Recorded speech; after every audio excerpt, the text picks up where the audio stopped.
Masarap ang mga kuha dito, yung mga sosisong, mga cold cuts. Yan pa oh, ang dami.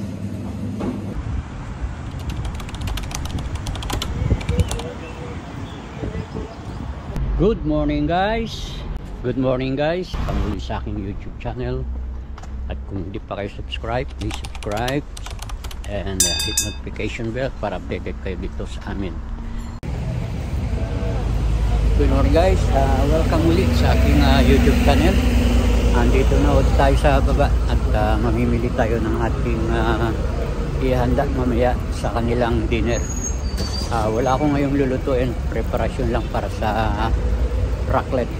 Mga keso lang yun, mga cold cuts. Tsaka magbo-board lang tayo ng potato, yun lang. At ihanda natin yung raclette machine sa mesa. Dito tayo sa Grand Epicery. Yan, papasok tayo dyan. Papasok tayo rito sa iba na to, lugar na to. Kaso bawal tayo mag-video sa loob. Dito tayo bibili ng mga cold cuts, saka keso, rosette, yung sosisong. Dito tayo sa baba. Dito sa kabila yung sa kanan ko yung mga keso, at dito naman sa harap dito yung sa mga cold cuts.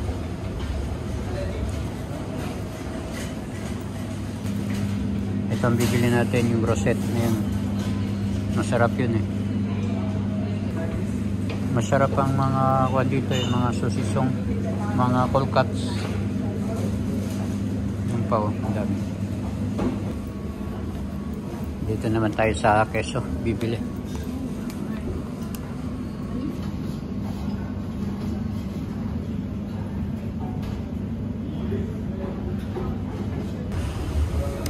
Ngayon, pupunta na tayo ng cashier at babayaran na natin to. Pupunta tayo ngayon sa palengke, bibili tayo ng mga patatas. Magbobol tayo ng potato. Tapos na tayo. Punta tayo palengke. Maganda ang panahon ngayon, di gaanong malamig at hindi umuulan. Kahapon kasi umuulan eh. Ngayon maganda, may sikat ng araw, kaya lang malamig din yung hangin. Yung simoy ng hangin, simoy ng Pasko. Hindi tayo makakauwi. Talagang ganyan ang buhay. Sarap sana kung makakauwi.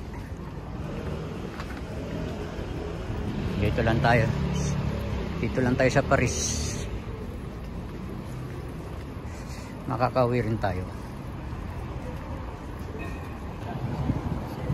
Ayan ang McDo.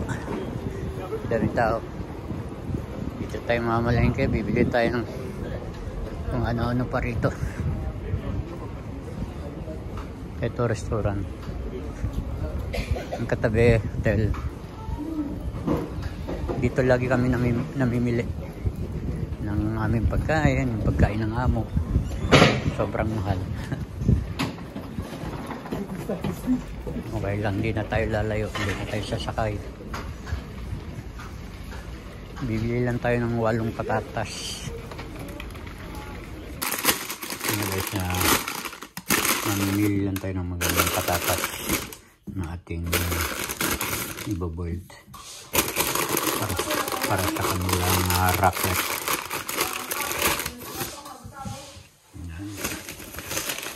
Tama na siguro yung malalaki yun. Okay na yan. Guys, at saka natin ilalagay sa kalan.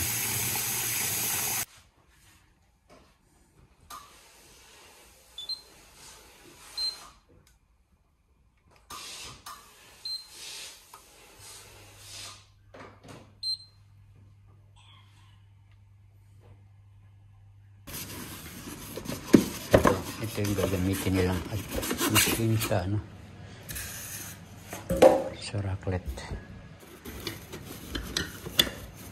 Dito nilalagay nila yung keso. Yan. Tapos lalagay dito sa ibabaw, pampatunaw, para matunaw. Tapos patatas. Tapos yung mga meat, kakainin nila. Ayan.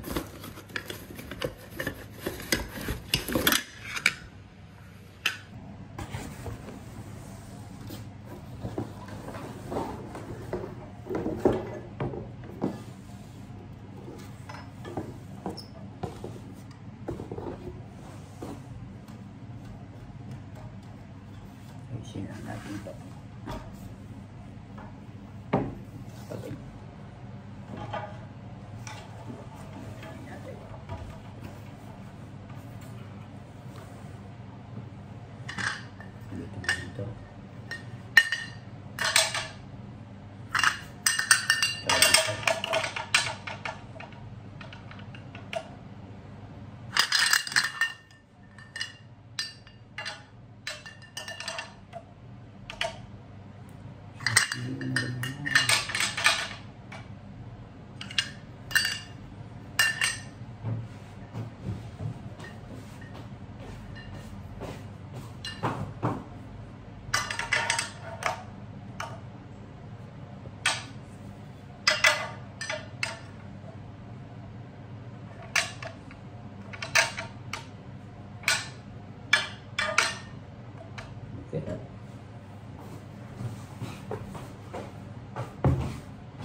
Yan guys, nabaltan ko na itong patatas at ihanda ko naman itong mga keso.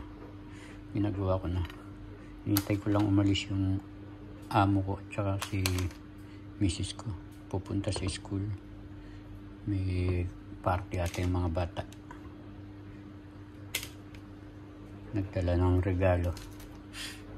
Patas nito, gagawa naman tayo ng cookies sable. Para sa mga bata, kay Paul at saka kay Elisa. Gusto nila yun yung cookies na yun, sable. Okay. Yung mga polkat naman. Ito yung binili ko sa sa Grand Epicery. Masarap itong mortadela. Palaman sa tinapay.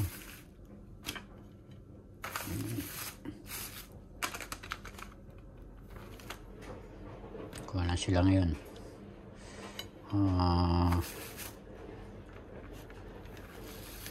Diet sila ngayon.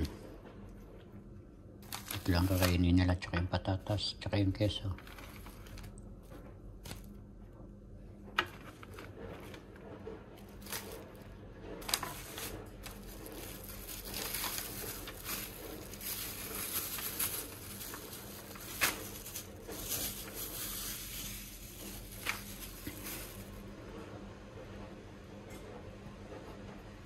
Mahirap pag nagbibideo. Isang kamay. Yan, tatakpan natin ang yan, plastic.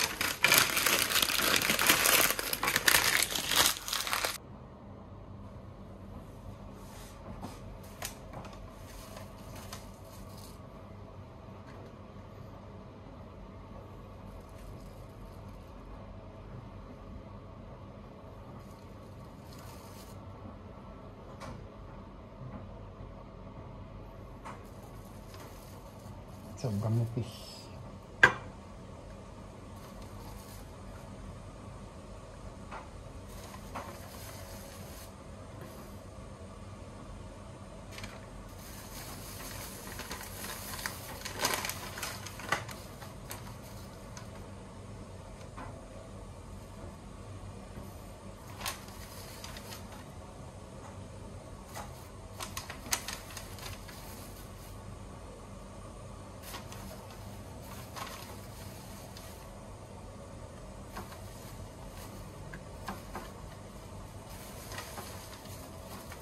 Sarap to, medyo malat-salat.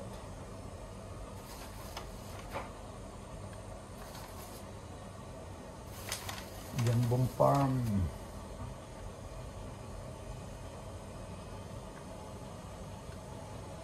Okay.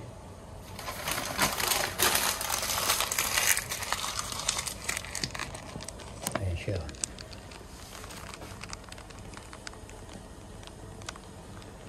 Tatakpan natin ng plastic yan bago natin lagay sa rep.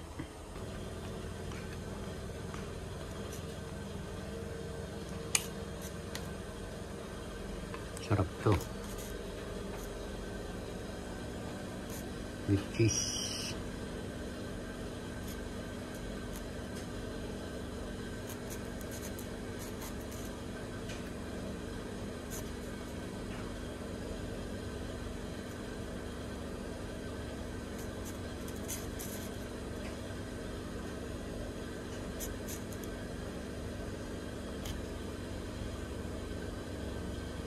Okay.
Lalagay na natin sa rep.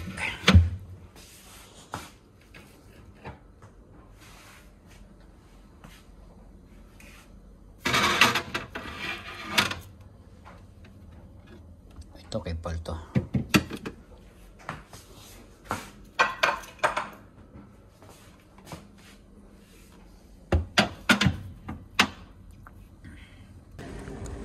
Ayan, madilim na. Pero 5:30 pa lang yon. 5:30 pa lang ng hapon.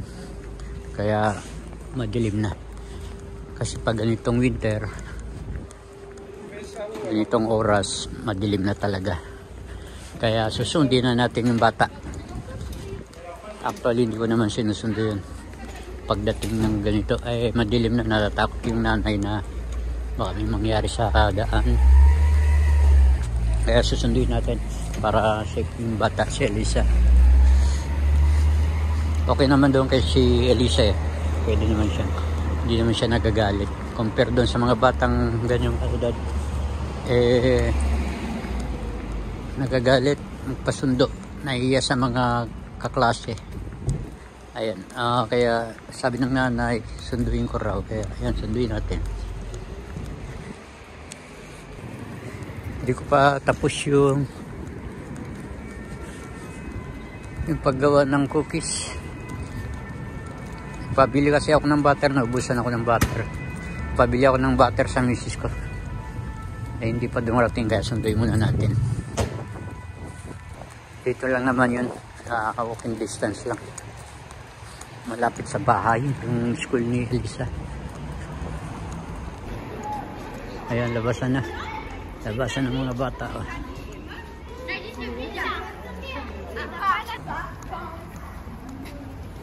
Ayan na yung aking sinundo. Oh. Nasa lubong ko. Binigay lahat sa akin yung mga dala-dala. Ayan, mabigat yung bag. Oh. Aha, aha. Aha, aha.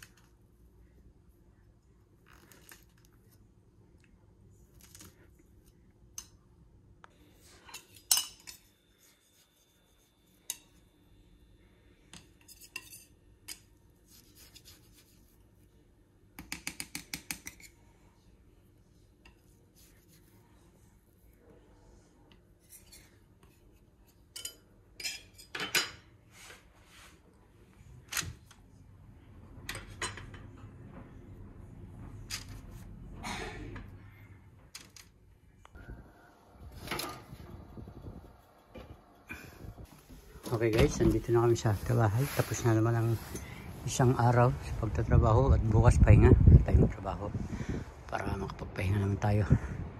Okay guys, ayan. Oras po ngayon, mag-alas 7 na ng gabi at natapos natin yung ating pagluluto. Okay guys, see you next upload. Thank you for watching. Good night and God bless po. Bye bye.